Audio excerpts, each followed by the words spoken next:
There are many of our flowering perennial plants that grow well during the season, but our winter climate in Oklahoma is just too harsh for them to make it through the winter and grow again next year.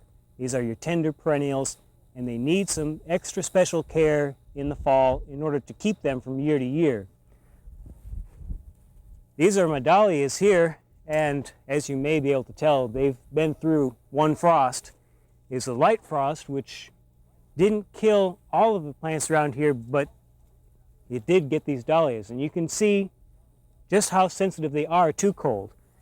Now the main stems down here and the crown and the roots are totally undamaged, so this may have killed the tops, but a frost isn't going to bother the part of the dahlia that you're storing. So if you do come out and see that your plants have been hit by frost, don't panic. It'll take quite a hard freeze to freeze that soil and actually do damage to the roots.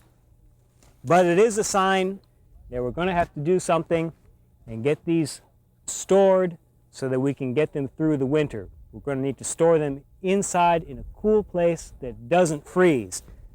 First step to do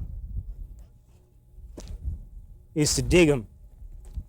Depending on how well they've been growing, the root system is going to be fairly extensive, somewhat like a sweet potato, and it may take a little bit of doing to get it out of the soil.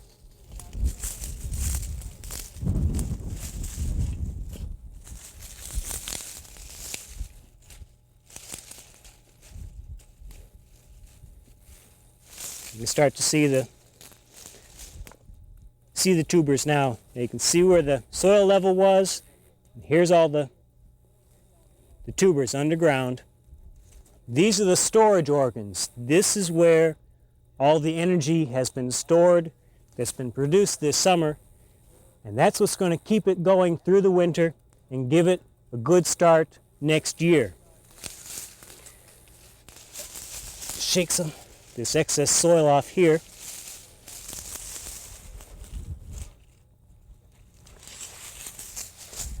Next step, you want to wash this off, wash off the extra soil.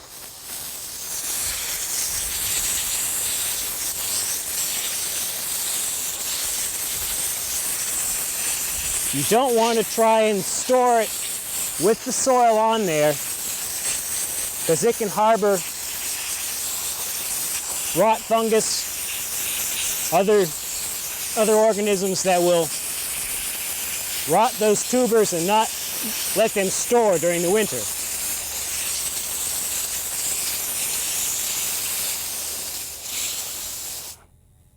So clean them up.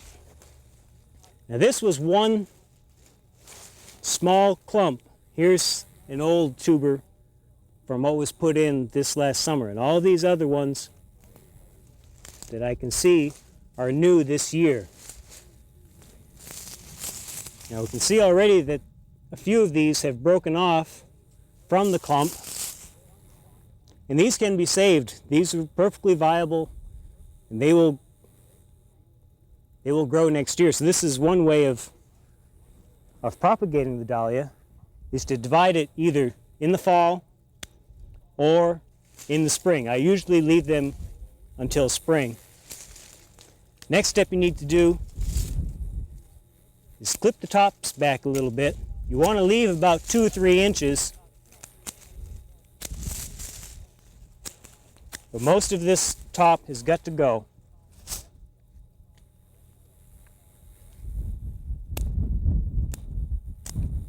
Okay. Once you have your tuber clump dug and washed off, get all that old soil, get all the soil out of there, it's best to spread them out on the floor of your garage or someplace where it's fairly warm and let them cure for a week or 2.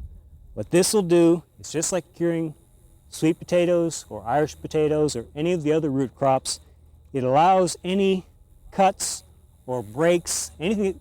By digging it up, you're going to be causing a lot of injuries.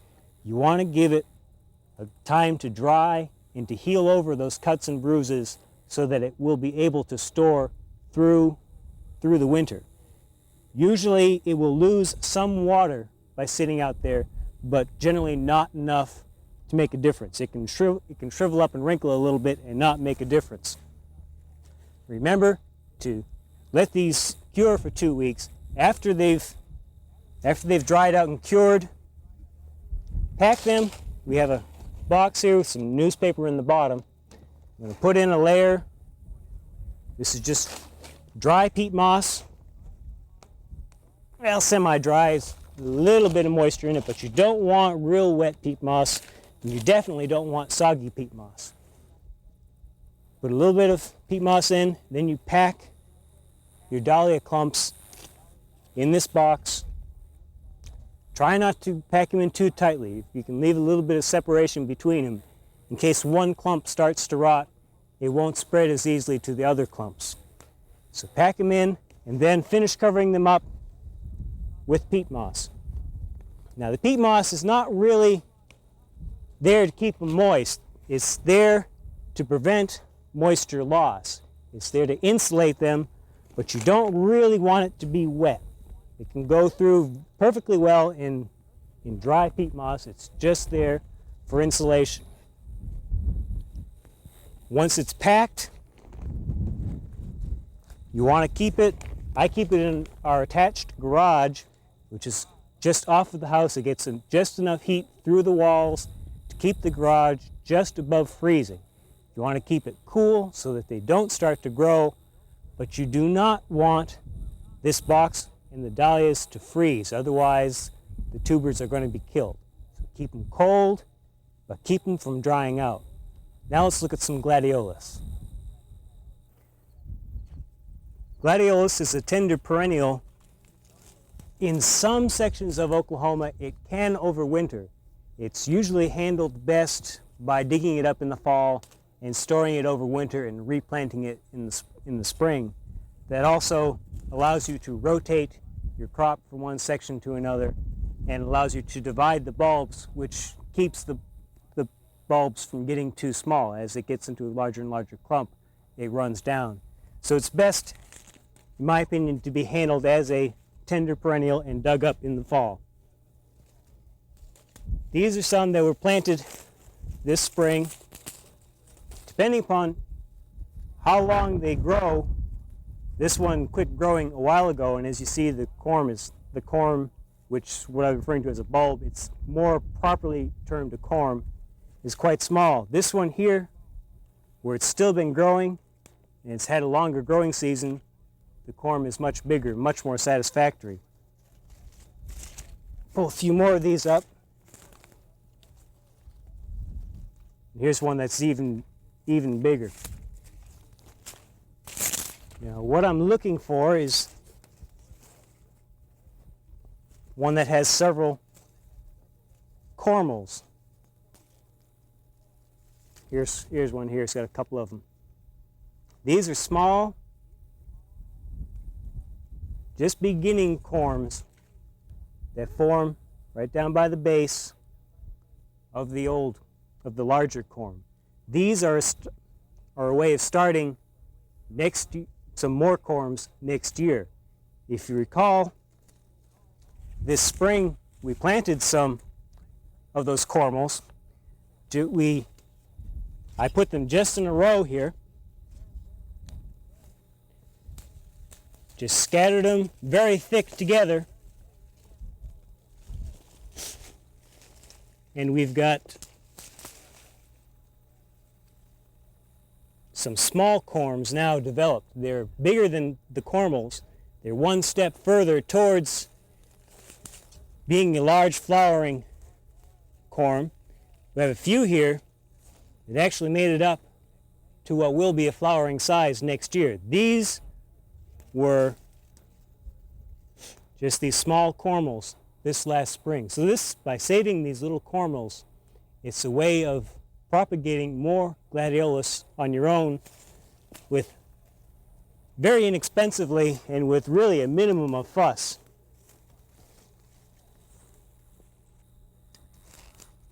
I finished digging up the rest of our glads here. Here's a couple of examples of how many of those cormals one corm can actually produce. And so many of these varieties have an incredible ability to propagate themselves. Now, to store these for the winter, first off, take off all of these corms. If you're saving them, set them aside. Sometimes this one doesn't have it. Look for the old corm. Sometimes it's still attached to the bottom. Peel that off if you find it. And then trim the top to about 1 inch to 2 inches, much like an onion. This will dry up and heal over, but you want to leave just a little bit for now and let it dry later. So just process through them. Get rid of this bottom part.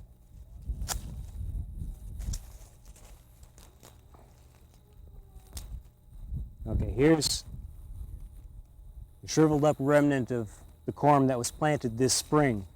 This new one develops right on top of the old one, and as it shrivels up and dries, rots off, this larger top one develops. After you have them all trimmed up, it's best to leave them out on a newspaper to dry for a little bit.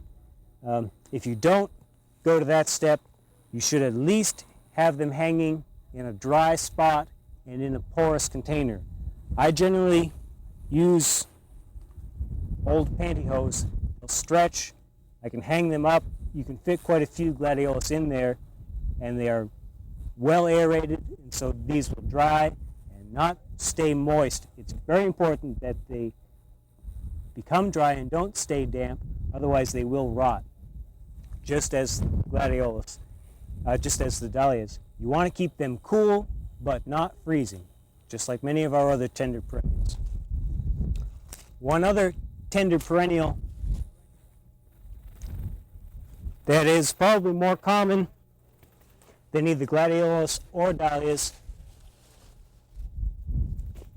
is the hibiscus. It's very commonly sold in the spring or summer as a pot plant and does very well in the garden.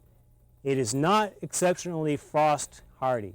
This one has been through a very mild frost, same as the dahlias, and there's minimal damage, but it cannot take much cold at all. So if you plan on saving your hibiscus, get them dug up and potted now. This came out of our garden, and it's going to spend its winter inside. Prune it back so it doesn't get too bushy, and then you can reuse it for next year.